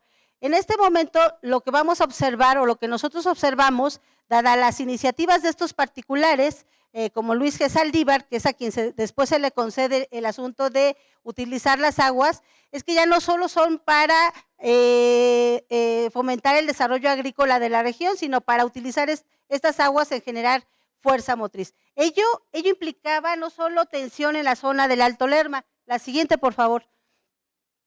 Eso también provocaba, acá tenemos la zona donde está el interés de estos particulares que se involucran propiamente en el periodo del porfiriato, sino que ahora estas iniciativas iban a provocar tensión a lo largo del curso del río Lerma, ¿no? A lo largo del curso del río Lerma, las tensiones se generaron precisamente porque aquí se pensaba utilizar una mayor cantidad de agua. Entonces ya no eran los conflictos únicamente en esta región, sino todos los que se generaron a lo largo de la cuenca del Lerma, ¿no? Como ustedes lo pueden ver. La siguiente, por favor. Bien, este es otro mapa que también nos permite a nosotros visualizar la parte de las lagunas, ¿no? La siguiente, por favor. Y bien, en este momento, pues evidentemente aquí lo que tenemos es una cuestión muy importante que tiene que ver con que estos pueblos están reclamando propiamente los derechos legítimos de posesión y de propiedad, pero además también porque ello implicaba cambiar su postura con respecto al espacio inmediato, no era cambiar propiamente las actividades que venían desarrollando desde hace bastantes años, ¿no? La siguiente, por favor. Y bien, bueno, aquí tenemos también otro de los interesados que quizás no venía mucho a colación, pero bueno, otro gobernador interesado en desecar las lagunas de Lerma. La siguiente, por favor. Y nos vamos propiamente a lo que es el tercer momento, el momento de 1940 a 1960, que tiene que ver precisamente con resolver las necesidades de agua de la Ciudad de México, que es cuando propiamente no se está pensando en desecar las lagunas, sino más bien es una consecuencia propia de que se llevan las aguas de la zona, ya se fue, que se llevan las aguas de esta región y evidentemente es una consecuencia el que se desequen. Entonces, creo que aquí es donde quisiera yo señalar que afortunadamente los estudiantes de historia en humanidades han hecho un seguimiento de qué es lo que ocurre propiamente después de 1940 y 1960, una vez que, por ejemplo, las lagunas y la zona alta del Lerma fue declarada propiedad de la nación y efectivamente para los pueblos de la zona fue muy conflictivo decidir hacia quién iba precisamente el asunto del dominio y posesión de las aguas. ¿Cuál fue la otra problemática y que creo que es la más actual y más reciente? Tiene que ver precisamente por los conflictos por las tierras que quedaron desecadas. Eso hoy en día sigue siendo una de las tensiones más fuertes que vive la zona. Hoy por hoy considero que, por ejemplo, la zona de Almoloya del Río y Santa Cruz Atizapán, que con mucha frecuencia están en constante conflicto precisamente por los terrenos que dejó la desecación de las lagunas y tiene que ver precisamente con toda esta historia o con todo este recorrido que se hace de los proyectos de desecación de las lagunas del Alto Lerma. Entonces, yo siempre he dicho que uno de los posibles temas o uno de los temas a seguir desde la historia, desde la antropología y desde las otras disciplinas hermanas, precisamente es seguir precisamente estos conflictos de los que tienen los pueblos por sus tierras, porque, bueno, uno de los casos que aquí la siguiente, por favor, que yo tenía aquí, que he seguido precisamente por por las cuestiones de las tierras, es el que tuvo el pueblo de San Pedro Tultepec. San Pedro Tultepec, a partir de 1917, solicita tierras de las lagunas, pero en este momento las lagunas todavía no se han desecado. Entonces, eso se convierte en una problemática porque son terrenos que no se pueden dividir, no se pueden fragmentar, a pesar de que están haciendo su solicitud de los pueblos. No sé si me puede pasar la siguiente, por favor. Propiamente aquí, como les señalaba, los grandes conflictos hoy en día son como muy importantes, son muy fuertes, y aquí nosotros podemos ver entre San Pedro Tultepec, Lerma, San Mateo Tarasquillo, San Mateo Atenco. Hay un triángulo muy interesante que refiere propiamente a estos conflictos, que son entre San Pedro Tultepec, San Mateo Atenco y Ocoyoacac. Son bien interesantes de seguir todos esos conflictos, junto con el de Almoloya del Río y Santa Cruz Atizapán. La siguiente, ahí nada más un poco para ver estos mapas. Estos mapas se los agradezco aquí a Leticia Barrón, que siguió propiamente los conflictos entre San Mateo Atenco y que tiene que ver con la zona del Alto Lerma. Aquí ustedes pueden ver el pueblo de San Pedro Tultepec, que solicitó tierras durante la reforma agraria y que se aprovechó propiamente de esta iniciativa federal y que se vinculaba propiamente con los terrenos que iban a dejar las lagunas del Lerma. Pero no solo ellos, sino también había muchos particulares interesados en conseguir terrenos, pero que evidentemente se vieron detenidos propiamente por los fuertes lazos corporativos de los vecinos de los pueblos. No cualquiera podía adquirir tierras de esta zona. La siguiente, por favor, que ese es otro mapa que es muy bonito. La siguiente, por favor. Ese. No se ve, pero si ustedes pueden observar, es la gran división de propiedad que tiene que ver con la laguna. Con toda la zona de la laguna. Aquí aproximadamente hacia abajo dice 10,000 hectáreas más o menos, son las que se están disputando, que se están dividiendo, que se están constantemente conflictuando los pueblos. Pues yo con esto cerraría mi presentación, les agradezco mucho su atención.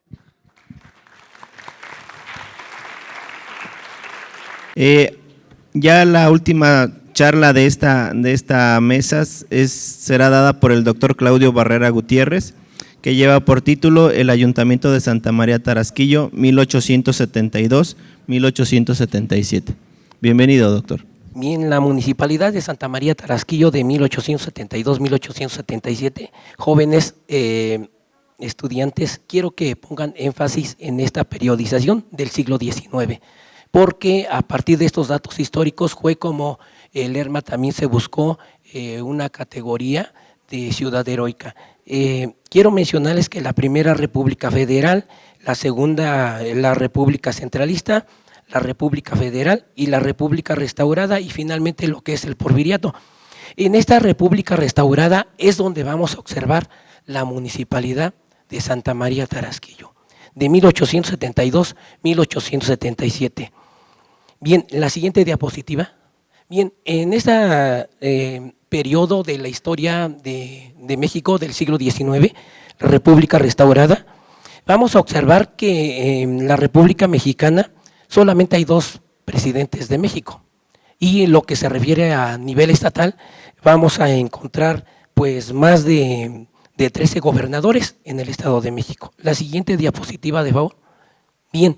Es muy importante conocer nuestro entorno geográfico y nosotros vamos a observar aquí que Tarasquillo tiene una parte de este nicho ecológico que es de zona de la montaña, pero también tiene una parte que es de planicie y observamos también lo que es la parte de la zona lacustre o que son algunos pueblos ribereños, ahí que está San Pedro Tultepec.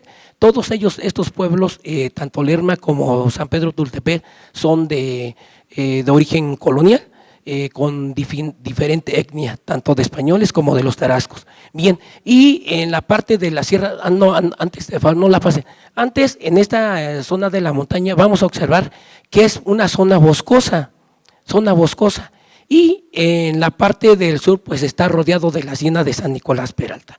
Bien, vamos a observar también que en esta República Restaurada, en la creación del distrito de Lerma fue en 1868, obedeció a la nueva política administrativa del gobierno del Estado de México, que buscaba colocar a los jefes políticos como ejecutivos regionales con amplios poderes y facultades, entre otras las de supervisar el reparto de tierras que poseían en común los pueblos a fin de proporcionar los fondos municipales mínimos para el sostenimiento del gobierno local. Santa María Tarasquillo tenía propiedad comunal que hoy se conoce, y también tiene algún territorio que es propiedad ejidal, pero generalmente todo propiedad comunal que tenían los pueblos de la zona de la montaña va a ser un factor importante, porque el gobierno federal, con la aplicación de la Constitución de 1857, la ley del Lerdo, dice que tienen que repartirse todas estas tierras de común repartimiento al interno para poder ingresar a las arcas ingresos propios. Por parte del gobierno estatal, lo que quería era que las mismas poblaciones sí se podían fundar, pero tenían que sufragar sus propios gastos. La siguiente diapositiva, de favor. Bien, en esta etapa de la República restaurada, entre 1868 y 1875, se protagonizó un mayor número de elecciones municipales que en cualquier otra historia del Estado de México. Las autoridades estatales expresaron el derecho de los pueblos de erigirse en entidades municipales para mejorar su situación social, mientras los federales, opuestos al sistema social comunero, era la desamortización de las tierras comunales y la prohibición y las manifestaciones religiosas llevadas a cabo en los templos. La siguiente diapositiva, de favor. Bien, quiero mencionar que los primeros intentos que se dan para la creación de la municipalidad de Santa María Tarasquillo son tres momentos. Bien, el primero es en el año de 1857.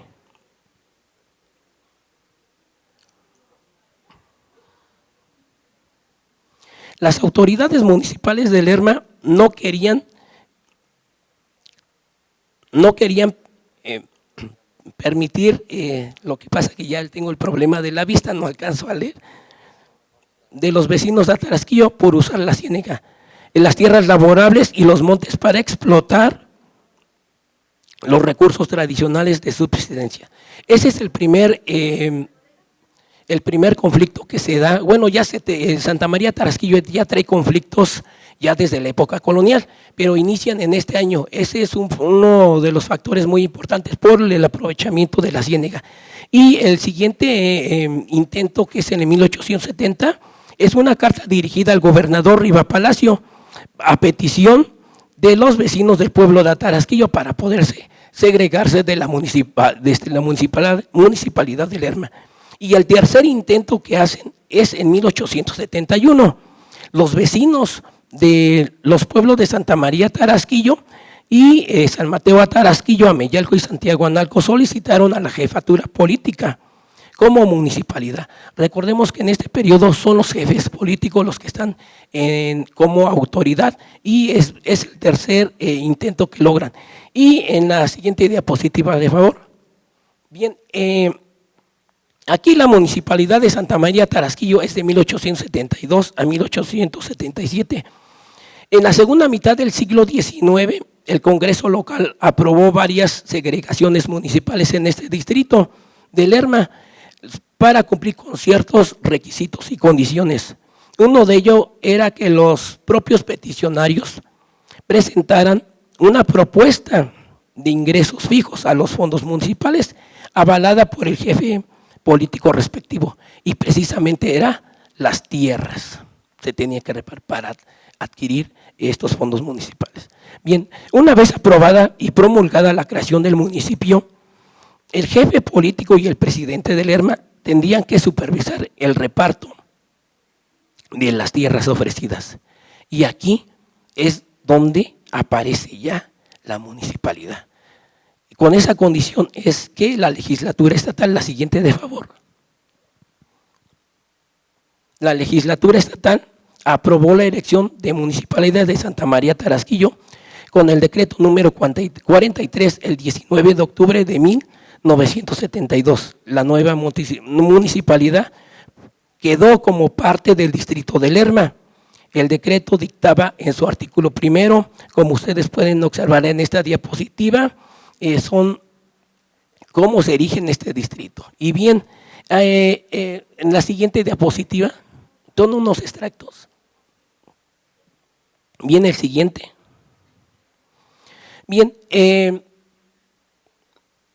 acuerdo a la ley, el primer presidente municipal de Tarasquillo fue Evaristo Montoya, quien era miembro de una de las dos familias de comerciantes que había en el pueblo. Era el único en ese tiempo que sabía leer y escribir. Este es uno de los presidentes municipales que a través de ello va a representar en muchos de los juicios agrarios que tiene con el propio municipio de Lerma, pero también con Huixquilucan, pero también con la hacienda de San Nicolás Peralta. De hecho, él tiene muchas posibilidades para ser nuevamente electo presidente municipal, y así fue ya en el siglo XX. La siguiente diapositiva. Bien, la supresión de la municipalidad de Tarasquillo fue en el año de 1877 y aquí el Congreso Estatal decidió suprimir la municipalidad el 20 de abril de 1877, señalando que todos los pueblos se reincorporaran nuevamente al municipio de Lerma y que todo lo que estaba en su custodia pasaría a permanecer en la cabecera municipal. Entonces significa que todo lo que son las cuentas y también las actas de cabildo tendrían que pasar ahora al municipio de Lerma. Desafortunadamente no hay, todo es archivo, no sabemos dónde está, no sabemos si aún está en posesión de las autoridades actuales o algunas de las personas que son descendientes que pertenecen al actual pueblo de Santa María Tarasquillo, que tengan esa información, pero no hay ningún rastro de toda esa información que nos pudiera ayudar a poder encontrar la causa por la que fue la supresión de esta municipalidad. Pero eso no es impedimento. ¿Por qué? Porque si nosotros podemos considerar aspectos muy importantes, que son las consideraciones finales, en la siguiente diapositiva, para llegar no a afirmar, tampoco a hacer conjeturas, pero a lo mejor una suposición, en donde la municipalidad de Tarasquillo, la siguiente, la municipalidad de Tarasquillo tuvo una vida efímera en el último tercio del siglo XIX, de tan solo 4 años y medio. En ese lapso de tiempo, el pueblo de Tarasquillo enfrentó diversos litigios por tierras, aguas, bosques y ciénegas en su entorno geográfico. Al oriente, en 1872, a Tarasquillo suscitó un conflicto con Huixquilucan, al pretender deslindar terrenos de su propiedad en el paraje denominado Rincón del Burro. Es decir, que a Tarasquillo también tenía conflictos de origen colonial con el pueblo de San Francisco Ayotusco y con el pueblo de San Juan, en barrio, y que se extendieron todo en el siglo XIX. Al poniente, los pueblos de Lerma y Tarasquillo también son problemas de origen colonial.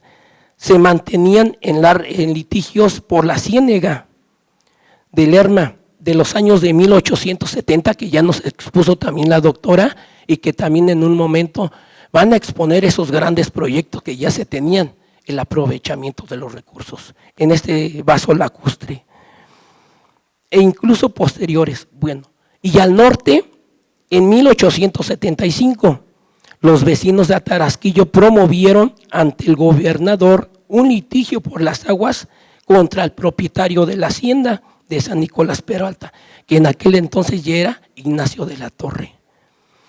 El origen de estos conflictos era por el uso del agua para la agricultura y no por la explotación de los recursos lacustres y de bosques como las anteriores. Aunque los habitantes, la siguiente de favor, aunque los habitantes de Atarasquillo propusieron el reparto de varios terrenos denominados de común repartimiento entre jefes de familia de las 4 poblaciones de Santa María Atarasquillo, San Mateo Atarasquillo, San Miguel Ameyalco y Santiago Analco, que habrían de conformar el nuevo municipio a fin de que cada adjudicatario pagara una contribución anual ya fija por la nueva tesorería. Considero que el ingreso de recursos económicos por dichas tierras tuvo otro destino, el pago u honorarios de los abogados de los diversos juicios enfrentados por el pueblo ya de origen colonial y en el siglo XIX. Incluso encontré un artículo del doctor René, que también está incluido en esta mesa. Hay un jurista, es uno de los juristas muy reconocidos en ese tiempo, que habrá cobrado una gran cantidad por llevar ese juicio. Se logró ganar un amparo, por ahí no los va a explicar, pero todo esto estuvo destinado y por eso fue que no tuvo el crecimiento como debió de tener el término de municipalidad. El término de municipio era un rango menor y el de municipalidad era mucho más. Y esa misma categoría la obtuvo Santa María Atarasquillo. Desafortunadamente, estos conflictos de su entorno geográfico, aún con los elementos que ellos pudieron haber entendido, no fue suficiente. Para enfrentar estos juicios, debieron de haber tenido mucho recurso económico y poder ganar así o mantener la municipalidad. Y de esta forma termino mi intervención. Muchísimas gracias.